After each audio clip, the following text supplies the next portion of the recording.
Welcome everyone to this Solution Series session. The Solution Series is a part of our learning program by the Climate Justice Resilience Fund. I'm Hilary Heath. I'm the Program Associate at the Climate Justice Resilience Fund.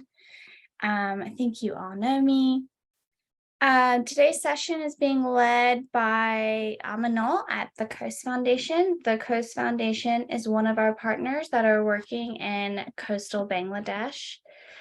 I will turn it over to Aminul to introduce his project and share some of the outcomes of the work they've been doing. So go ahead, Aminul. Thank you, Hilary, and good evening from Bangladesh and good morning, those are from different areas. And this is Aminul, and I am working with Coast Trust, Coast Foundation, Bangladesh. And I will just brief the project implemented during last 5 years, support of the CJRF. So I'm sharing my presentation for.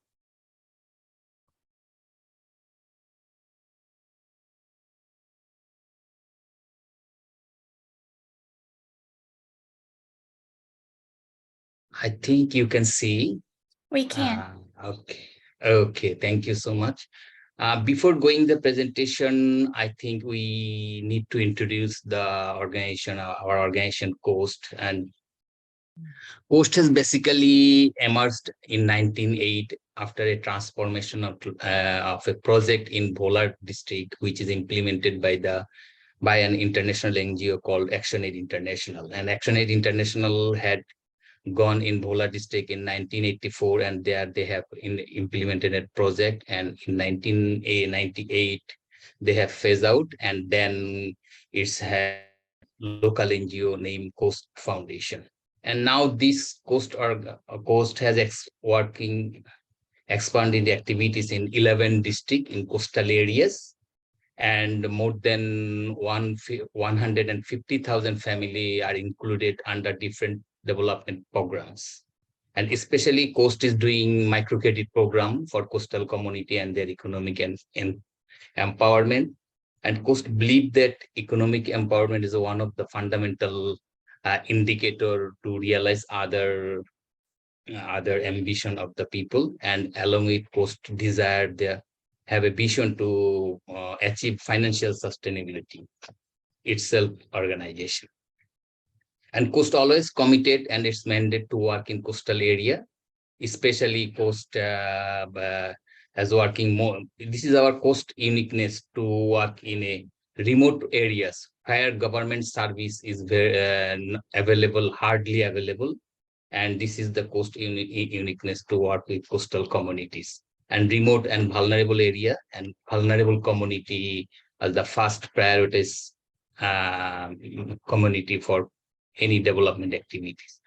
And Coast also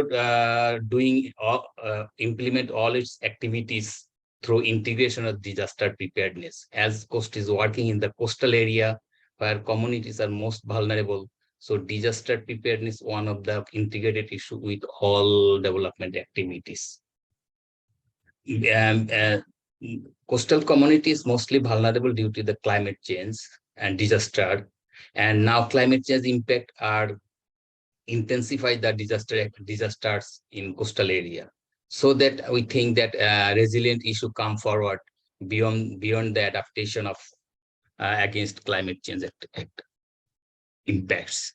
So we have scoped this to implement this project through support the CJRF, and we are here to brief a very summary outcome of the project because it's implemented during last 5 years since 2018, and this project is ended in last year October. So you see this project, and this is the title, Strengthen Resilient Impact of Climate Resilient Justice, which is very similar to the CJRF objective and vision. So this project is have taken one goal to protect the coastal community, to build up their resilience capacity. So we have set some objective of this project. So one of the core objectives is reducing income erosion of climate vulnerable communities, because Coast think this economic enhance economic activities is fundamental indicator to implement the others target. Resilience is a multi-diverse, depend on the multi-diverse issues. So economics is one of the indicator. If you, climate, coastal community always are facing income erosion due to the flood and waterlogging area. So this is one of the objective to reduce income erosion. So another objective is to enhance the education and knowledge system of the community. If they have community, have the financial capacity, but strength, without knowledge, they are unable to properly utilize their economic capacity. So knowledge is one of the objective. We have take this objective to disseminate the knowledge among the coastal community, to interact the social issues, social fallacies, and to realize their resilience target through the knowledge. Another objective is to change the government service, because their government has service, but this service is not going to the remote area timely or adequate or need basis. So if we strengthen the government service and it will able to reach in the remote areas, then it will be facilitated the communities for their social development, and that will increase the resilience facility. So these are the three objectives of this project to achieve the above goal. So we have taken also some approach to achieve the objectives. So reducing economic erosion, one of the objective, where we our approach pilot some promoting climate adaptive income generation technologies. Technologies, it does not mean it's so much technological activities. We have taken this technology, which is very indigenous and be practiced in the others area of the Bangladesh. You know, the north side, the northern part of the Bangladesh, there are people, poor people living in the sandbars island, where sandbars are not fertile, and people are putting their bag and putting and fulfill into the fertile soil, and then produce the agriculture products. This is, we have shift in the coastal area, transport to use this sack gardening. This is one of the technology to produce vegetable and gardening in the waterlogged areas. Because coastal land is fertile, but due to waterlogged, people are unable to cultivate their land and growing plantation. So climate adaptive, such 4 technology we have bring from different sides and multiply in the coastal area to increase their income erosion and reducing their income erosion. So second approach is we have included the women, adolescent, and fishers groups, because they are most vulnerable and they have need economic enhancement, they have need education for their social development and resilient building. So this is our we have built local network, because government service is there, but sometimes lack of governance, to the service is not going to reach to the community, poor people, especially vulnerable areas. So local advocacy and local network has created a situation that support the government to reach the government service in vulnerable and need-based areas. We have also taken approach to partnering with local NGOs, because this project has been implemented in 7 districts. You will see the map, which is mostly vulnerable and remote areas, 7 districts and 13 sub districts. So we have partnering with 9 local NGOs. Those are working with the policy advocacy at local level, and we have tried to policy and linking with the national and internationally. So these partners work in the local area. They have implemented, they have done policy advocacy for enhance the government service in the remote areas. And also this advocacy has been linked with the local, national, and international level. So here are some outcome based following the objective. There are our first objective to reducing income erosion of the climate vulnerable communities. Here we piloted 4 technology, climate adaptive local technologies. We have seen it, this local technology not so much capital intensive, but this not so much technology oriented. It is very indigenous, low cost, and affordable. And this has provide stand-up orientation, we can say stand-up orientation to the community on this technology. We have conduct some courtyard meetings, and there we have briefed about the technologies and motivate community to practice these technologies. So piloting these 4 technologies, we have seen that there are 2 technologies are very much successful, that we call sack gardening and call goat rearing.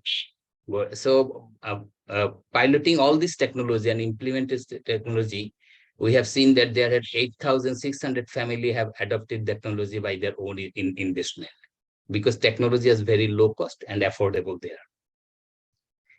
Among this 80% family have able to earn their minimum 50 to 80%, $80 per month, because sack gardening is one of the technologies which need only 50 to $60 investment if they are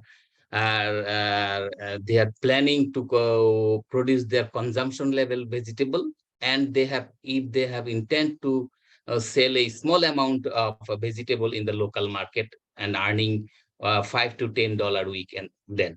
So this is as a good achievement of these 2 technologies among the 4 piloted technologies. So that 80% family has adopted and practiced this technology to meet up their family consumption, along with some earning with monthly basis. We have included the adolescent also with this income generating activities, with a very giving them a small training on IGS, and they have able to contribute their family, especially those adolescent, and their as income of pocket money per month. So they have a income and contribute with this family. Knowledge is education. Strengthen knowledge is one of the core approach. So we have conduct courtyard meeting on different social development issues. So we have there conduct courtyard meeting, and then we have sensitized this family on climate adaptive technology. We have sensitized them what's on primary healthcare and disaster risk reduction. And we have seen there most of the families have at least one issue they are practicing after sensitize of them. Adolescent we have identified as the life skill activists in the society, and they are taking lead in the society with social fallacies. Especially we have our observation is that they are fighting with the child marriage, and they are fighting against to prevent dropout from the school. They are very much enthusiastic to going to the school for education. So this is one of the knowledge system that we disseminate among the adolescent and communities. And we have to strengthen the knowledge and education, we have established community radio, and we have support the community radio because we have partnering with others, those are working in the coastal area. So their coast has itself along established 2 community radio, and we have support other 6 community radio, total 8 community radio working in the coastal area to disseminate the social development, to the issues, to disseminate the economic issues, to disseminate the health and others issues, adolescent issues. And these 8 community radio have covered 6.5 million coastal communities. And this community radio every day broadcasting 20 audio content so on the socio-economic issues, and these are being still continue and covered a huge number of community family. There have an assessment, one of our partner, BNNRC, which is especially work on the community radio issue, and they have seen that there are 20% people are informed and on the social issue and social development issue and their practice and in terms of their resilient building. We have some activities to strengthen the government services. Along with this is mainly networking and advocacy to improve the governance issue that will support the government to deliver the government service in the remote area and community people. They are most vulnerable and they have needs. So at these activities, we have focus on the increasing climate financing, and we have observed that the climate financing is increased every year and continue. And this is our one policy advocacy to adopt the national displacement management policy. We have done it since 2012. And through this project, we have done a lot of advocacy, local and national level, and government has adopted national displacement policy. And they have drafted 20 years action plan in last years. So local network has a big activities to rehabilitation the climate displacement people, communities, because government has ongoing program called rehabilitation, especially focusing the landless people. As the climate vulnerable people, they are landless due to river erosion in the coastal areas. So our network has been active to listed this name and put to the government as a proposal for rehabilitation. And there we have done 9,000 climate-induced displaced people are rehabilitated under this government rehabilitation program. Fishers community in coastal area, one of the vulnerable because they are deprived from the different government service and especially due to lack of governance. So government has also included a program to include the fishers family, where our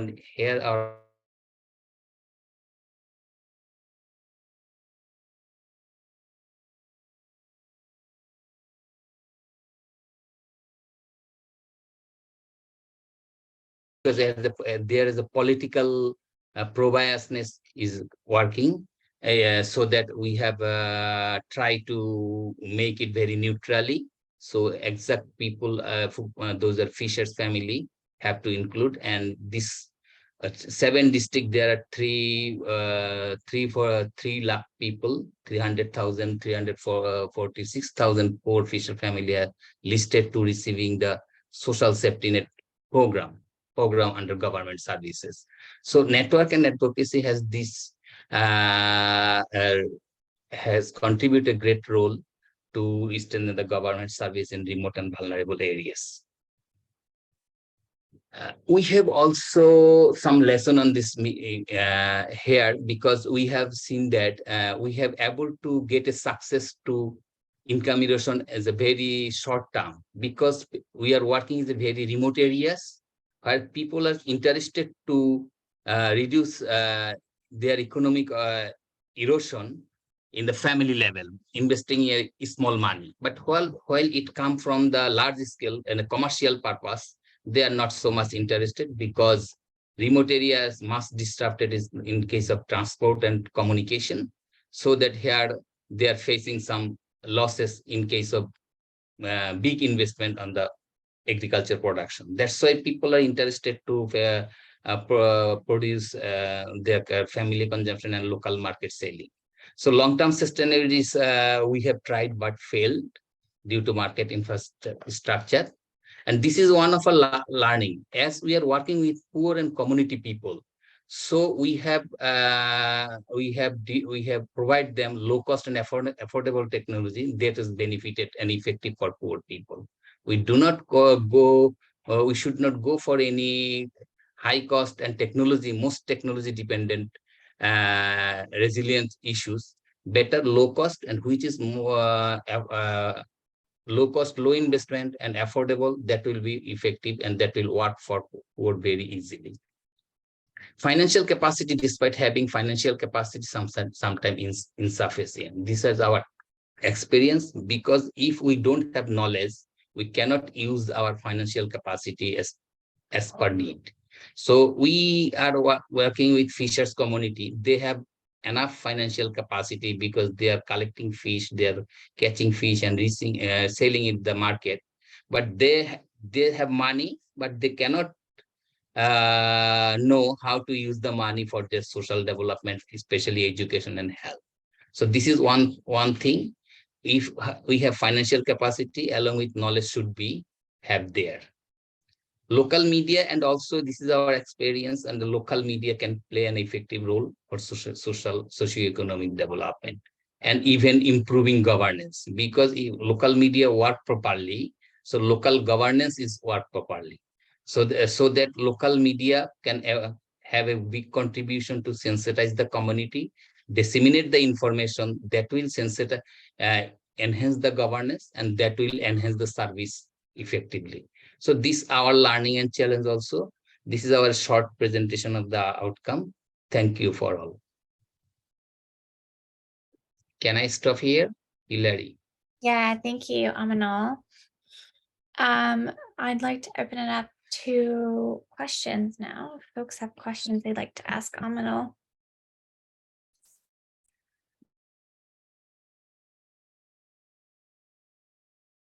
Can I ask a question? Go ahead, Diane. I'm Diane Ives. I'm with the Candida Fund, and we are an investor in the Climate Justice Resilience Fund. And I really appreciate your presentation and the amazing work that you're doing. There is conversation in the United States about the issue of displacement for communities, especially coastal communities. But we have so much to learn from what you all are doing.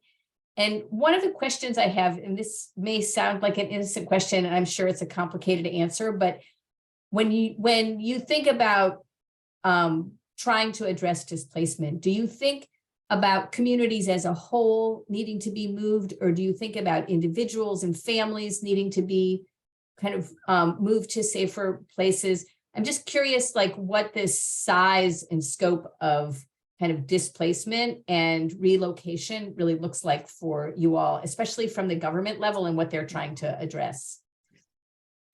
Thank you, Diana. But at first, we have to say the history of climate displacement advocacy in Bangladesh, because we have started our climate advocacy on the displacement management since 2007, while we start on climate advocacy.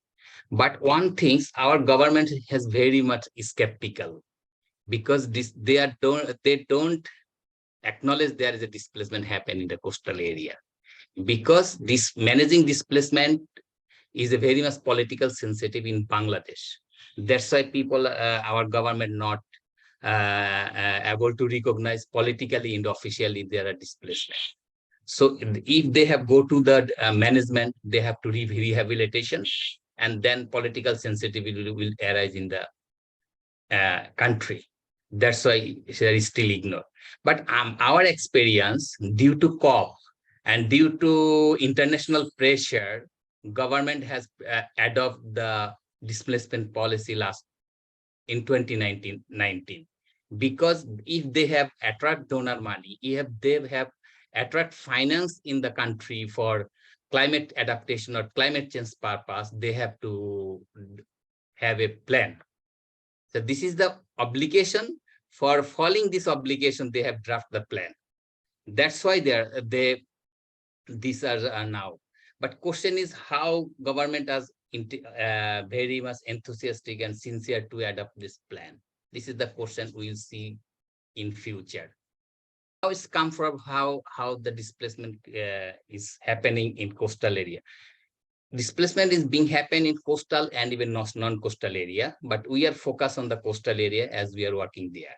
So everything government, we have long advocacy to do any study how many displacement is happen every year, but government not yet bother for study and research on this. But some local NGO, local researchers, they have sample-based study on the displacement, and there are around 200,000 people per year being displaced from the coastal areas. But what there? So how they are rehabilitated. In fact, government don't have plan. Government don't identify the displacement people. Local NGO, they are identified the displacement people, and their local effort, their rehabilitation. And people, those who are displacement in the coastal area due to river erosion and due to salinity, they are rehabilitated their own initiative. Either they are going to the local neighbors area, or they are going to other district and for rehabilitation, and they are living in the slum, and they are doing their odd job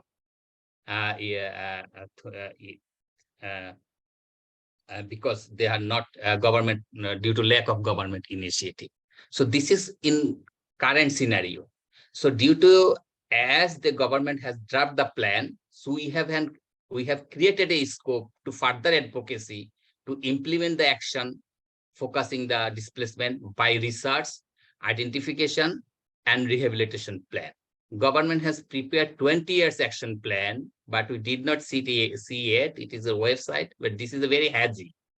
Because if government has real plan to implement the disaster displacement management, they have to show the particular action, which is maybe long term, but particular action and along with finance and delivery mechanism, we are not see there. So we have to scope, we are doing advocacy.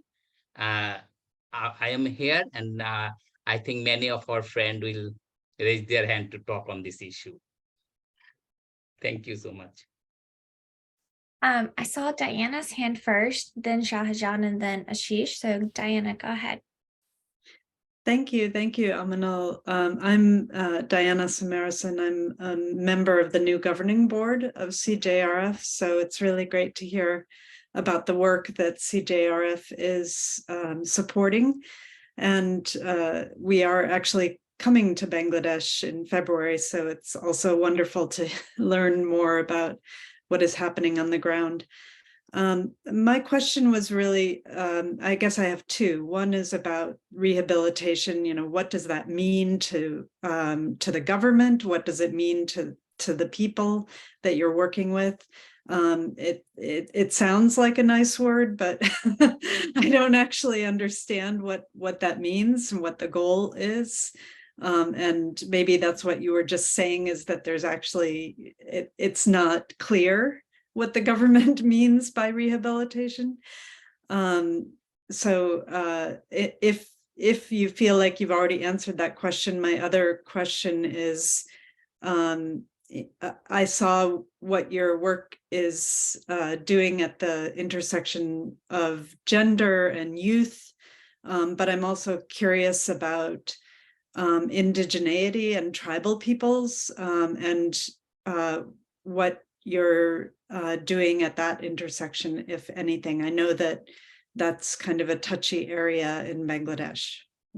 And I come from the disability rights global field, so I would love to learn as well if you have, among all of the peoples that you're working with, I'm sure that there is a percentage of the population that are disabled, and I'm wondering if you are including them and how, if at all. Thank you. Thank you, Dana, and congratulations for being a member of board, and welcome to visit Bangladesh. I think Hitar also have a plan to visit in Bangladesh on February, and she will visit in Bhola. I think there is scope to see the river erosion and displacement. But before going that, our friends Mohammad Shahjahan and Ashish Barua, he has a practical displacement experience on displacement management.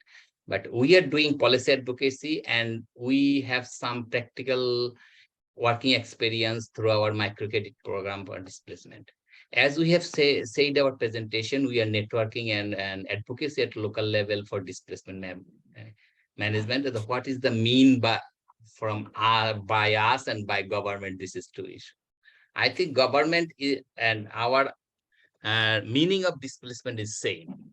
We are continue focus and demand to the government to displace the displacement people by rehabilitation properly with other socio-economic activity, facilitate other socio-economic activities.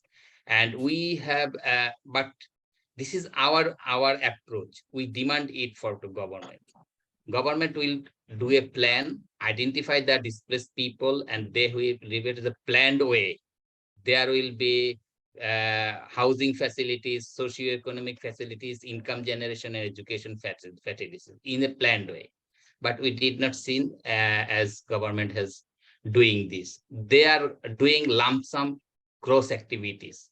Rehabilitation means they have some shelter activity. We call shelter. They have prepared some shelter, that means housing for displacement. Displacement, this is called landless, but because people are being landless many regions, not only the river erosion or others.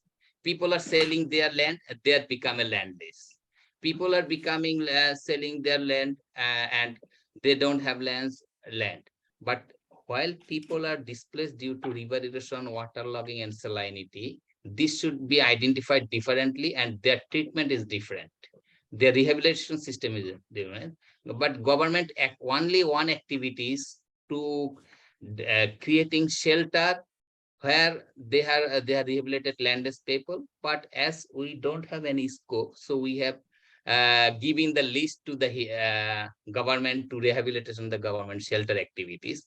But we think our experience shelter is activities is developed in very remote areas where don't have others amenities, no health facilities, no income generation facilities. That's why people feel suffered and people ultimately displaced due to ability of government services and go and shift to other area either on nearby district or nearby sub-district or nearby neighborhood areas. So this is not actually properly rehabilitated. Thank you, and I think Mohammed Shahjahan Bhai and Shishu will share experience. Thank you, Aminul Bhai, for your long discussion and very nice presentation. I actually want to supplement some issues with the Aminul Bhai with the previous two questions, because we are actually grassroots activists as well as the national level contributed to the different advocacy issues. Particularly what Aminul Bhai already said that the strategy for the climate induced displaced people. We are the actually CSO who all of the CS actually contributed to do the advocacy so that government endorse an advocacy on the climate induced displacement. So this is now the reality, and as Aminul Bhai mentioned, that the action plan is drafted. If you see the strategy, there is a very good thing, and this is the more or less I think one of the very good document in literally, but it will what we will see in the later on how it will implemented in the grassroots level. So for the displacement, we are working in the two sub-districts of southeastern part of Bangladesh, and both sub-districts are in the coastal area. And in our study, we have identified that still after displacement, displacement is actually happening around the year, particularly in the rainy season. It is the monsoon season, and the displacement rate is very high. So, so in our study, we have found that after displaced, what actually happened? A portion of the people, they migrated to the urban area. Those are while up, they resettle themselves to the nearby community or in the urban area. And those are the vulnerable people, those and the hardcore poor, they remain behind. They take shelter in the embankment side or in the roadside. And they feel very vulnerable situation, and without water, sanitation, livelihood option, they face very much vulnerable. So we have seen that still in Kutubdia and the Bashkali, still 15,000 people remain behind and living in the very much temporary setting like in the roadside and the embankment side. So they are in the very vulnerable situation. So what actually government doing? As Aminul Bhai mentioned that in his presentation, the government rehabilitating people, but in our sense, government particularly not focusing on the displaced people. They are particularly focusing on the landless people. Their policy is for the landless people, and they are actually creating some cluster village, which is the very much isolated. And there is no connection with the growth center, health facility, and the other things. And for the region, after certain period, people leaving from this rehabilitated place to the origin place because they have no occupational scope over there, and the other facility they are not getting. And on the other side, because this is the government choose the participant for the rehabilitation political basis, so through the political different wings. So origin, the selection criteria is very much faulty. So that's why actually you will find when we have some study, but due to the some political reason we did not disclose it. We have found that after allocation of the houses in the relocated area, this houses is blank because the selection criteria was faulty, and the while of people they got this actually the houses. So this is the actual scenario of the government cluster village program, but government is doing a lot of things. But one question is, in Bangladesh, if you see the construction work in the road or bridge construction, the rate of construction work is the 10 times higher than the other country. But when you will see the construction of the housing for the poor, this is the 20 times lower than the other country. So this is the fact, and how actually this is being managed. So what we are doing, we are also as we are also the partner of CJRF and New Venture Fund. We are trying to create some model work. As you know that after displaced, while people take their shelter in the nearby community and they merge with the host community, but poor people they can't because of they don't have the capacity to buy the land or the building the houses. So we are just taking this learning from the wildlife people, those also the displaced along with the vulnerable people. So we are now providing some sorts of land and housing construction support to the poor people. And so far we have relocated the 8 families under the CJRF grant, and hopefully we are going to relocate the more 8 families in the Kutubdi and Bashkali in the coming 2 years. So and we have seen that our 8 families already been, they are living very well, and along with we have provided them the alternative livelihood support so that they can find a alternative earning option after being relocated in the community. And we are also doing the advocacy with the host community so that they can get host community can accept them very well. So this is the actually scenario of Bangladesh, and you will find there is no concrete, as Aminul Bhai mentioned, that the study, but together with the displacement solution, we have one study in the 2012. That was the first time study report on the climate displacement issues in Bangladesh. And that time actually we have through the different workshop, we have identified the 6.8 million people that time up to 2012 displaced in Bangladesh in many ways. And there are 26 districts in Bangladesh along with the coastal 19 coastal districts regularly producing displaced people. So this is the from my part. If you have any further question, I can include in later on. Thank you very much. Thanks, Shahjan. Ashish? Yes, Hilary, I'm coming in. Thank you. So thanks, Aminul Bhai and Shahjan Bhai. They have discussed a lot. There is actually very little left to add on from my end.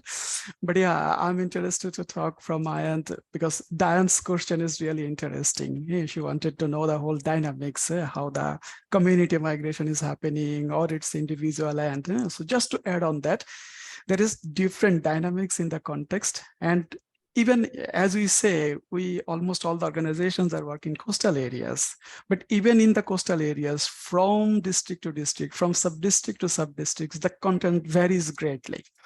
So Aminul Bhai rightly mentioned, yeah, there are community migration and displacement in case of land loss. But when we look at the dynamics of migration, insides of the migration, we see there are a lot of factors. For example, people migrating because of loss of livelihoods, loss of income opportunities.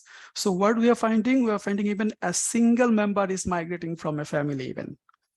And based on their income at the destination, the family left behind in the locality, they're actually sustaining there. We call it translocality. You also find this experience as well. And there are very interesting other sides as well. Because when we talk about the migrants people, okay, we are talking about their capability and their aspiration to move. On the other side, there are non-migrants people in the context who actually does not have capability, or even we find people who have aspiration to stay in their own land. So both sides actually we need to look on. So this whole dynamics we are trying to understand and to respond with the support from CJRF with the loss and damage fund. Actually, I'm working in Helvetus, okay, as a program manager for our projects. And well, as Aminul Bhai and Shahjan Bhai again discussed a lot about that government, how it is recognizing and addressing the issue. So we have also some interventions regarding that. We are also working on some facilitating information provisions at local level so that this information on the migrants and displacement issues, we can facilitate and advocate the local government for their social safety nets for the potential migrant and non-migrant people. And in long run, we are keeping our eyes so that we can influence the government with these informations so that government has such types of policy and regulations, decisions making and things like that. So with this note, I will just would like to put one question and interest actually to hear from Aminul Bhai. That's again coming from our experience. Aminul Bhai mentioned about one of the outcome where he have clearly mentioned about that, for example, goat rearing or vegetable gardening for the community who have that success. In our different projects also, we have some types of interventions. Yeah, we are also getting that the community is getting income and earning opportunities, even at least food security issues they are getting from those. But one of the challenges, Aminul Bhai, we are observing from last 2 years, that's probably because of climate change. So if I refer to last year, 2022, we have experienced two emerging issues. One is higher level of tide, which was really unexpected, the community experience, especially over the month of June, July, and August. So higher tide, we can say it happened during the full moon and new moon. So during every cycle, around 6 to 7 days, there was waterlogged. Okay, that's one issue. On the other hand, we experienced again least rainfall in the month of July and August.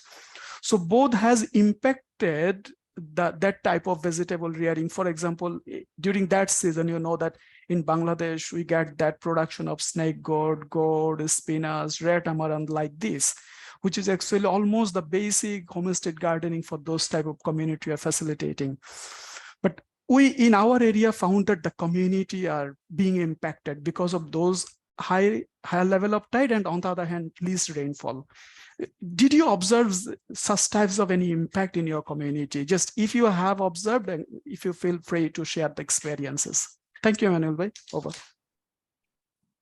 Thank you, Ashish Bhai. You know, we are working in the very remote area where you have seen our map, and this is absolutely in the Bay of Bengal. Our project implementation area in the Bay of Bengal, we are very small island and not protected by the embankment. And that's why this is our true we are complement and we have agree with you. The people are impacted due to the waterlogged, due to the high tide and low tide, and almost also least rainfall. Because you know the coastal area, there is a one big agriculture and crop is the watermelon. Our experience in our working area, watermelon production, and this is suffered due to the lack of irrigation. Because before 10 years or 10 to 12 years, people are producing huge level of watermelon in coastal remote area, just having natural irrigation system from the sweet water. But this is now reduced because once salinity is increased and rain due to lack of rainfall, also sweet water is reducing. So this is one thing. And others, the remote islands, those are non-protected and no embankment in the areas. So there is a huge level of waterlogged during the day. It is because high tide and low tide duration is 6 hours at least, but sometimes it's stay 10, 12, even 14 hours. So here, this is one impact we have observed. But we think that our adaptation technology is not, in fact, much more water oriented, because sack gardening, goat rearing, everything else, the sack gardening is the sack gardening in the sack. That's why a small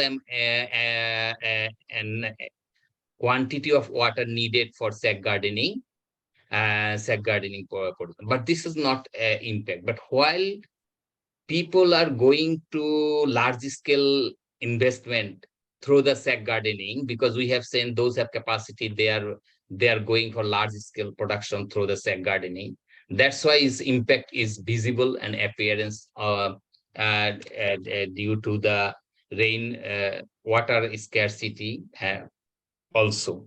So I think this is fundamental crisis will be looming in next 10 or 15 years, water crisis in coastal area, because salinity ingression and salinity increase is rate of increase in coastal. And this, the salinity has ingression near the 100 kilometer of inside of coastal land, and it's come near to Dhaka, the capital. That means Chatpur, the one of the district, which is soil, Bangladesh Soil Research Institute have said that salinity ingression is reached to the Chatpur district. That's why sweetwater crisis will be looming in future, I think. I think your assumption is true. Thank you.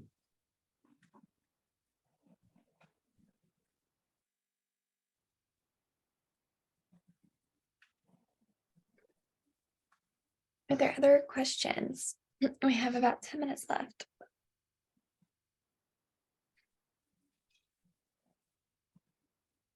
Hi, Aminul. This is Heather. Can people hear me? Yeah. Okay. Yes. Sorry, my video is not working, but thank you so much for the presentation. And I'm curious to hear, from Coast, what are some new activities you're planning based on the lessons you've shared? Are you thinking about scaling or changing, or do you have new ideas for addressing some of the issues you've told us about? Thank you.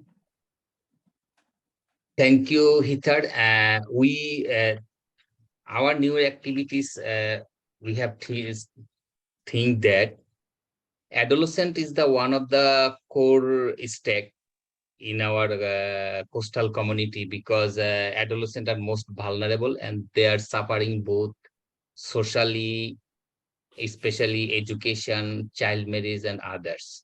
So we have seen that developing adolescent through their education and the life skill education, they will able to contribute socially to prevent the social fallacies. This is one thing based on the learning. Second, we have less work on the fishers activities, because we have focused the climate adaptive technologies to reducing the income erosion that will support the resilience. This is true, this will need it. But this with our common activities, we have integrated with our core program to adopt the climate adaptive. It will ongoing. But fishers community is one of the community in our coastal area where we can work to build their resilient capacity and also improve their livelihoods. So there is two scope on this, and based on our experience. Third thing is loss and damage, because coastal area, we are working in the 11 coastal district, maximum coastal district river erosion. If you go there, you can see the river erosion where people are losing their lands and displaced. So there have one thing for one issue through advocacy for proper rehabilitation of the displacement, because government has draft, but our demand already said they have to do measurable action plan. That means they have to study, they have to identify the displacement people, and they have to plan proper rehabilitation through through land management, through their socio-economic development, economic opportunity, and health. These are not being happen. So this is one advocacy issue that we can continue. Thank you, Heather.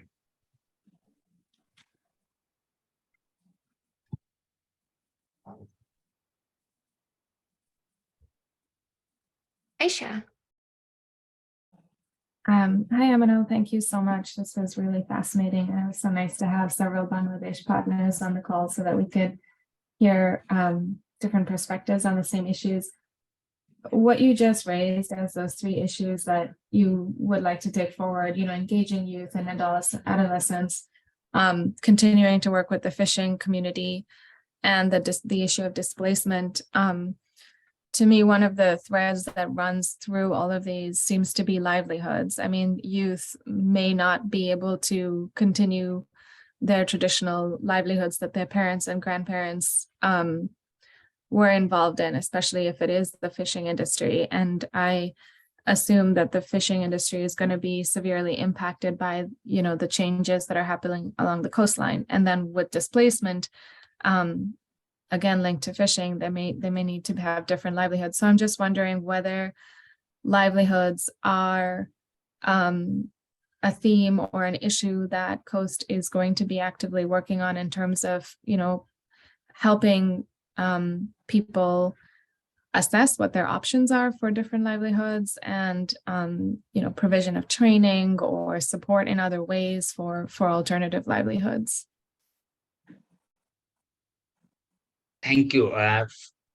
We are working, in fact, following your idea on alternative livelihood fishers, because fishermen, due to the climate change, natural fishing is reducing.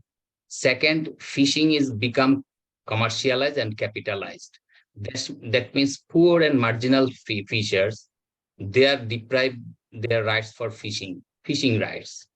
And that's a continuously dependent on those who are capitalist, those who have big ship for fishing in the local area, and local fishermen, they are become labor in their fishing activities. So that's why poor fishermen, they are all naturally they are shifting their profession and try to search alternative. So in this such way, we such contest, we are in fact working on for alternative livelihoods, and we have worked with the fishers community to build up their capacity to claim their rights to the government services, because in a coastal area, in fact, fishermen are they are poor, they don't have education, they don't have social facilities due to the lack of governance. So we have planned to work with the livelihood development of fishers community through giving their need-based training, awareness that will support them alternative livelihoods, and that will support them to claim their rights on the fishing activities. In fact, thank you. Thank you, Aminal, and thank you for what has been a great session with some really good inputs, as well as I want to thank Shahjan and Ashish for their contributions. And thank you all for joining us today. Our next Solution Series session will be on February 22nd. It will be with Indigenous Climate Action, which is a woman-led, Indigenous-led organization working in so-called Canada. Indigenous Climate Action is actively building a climate movement in so-called Canada that is informed and led by Indigenous voices and communities. I've put that registration link in the chat, and I hope you will join us for that session. Thank you all for your time today, and we'll see you at a future Solution Series meeting. Bye. Thank you all. Thank you. Thank you. Bye, Thank you. everyone. Bye. Thanks so much.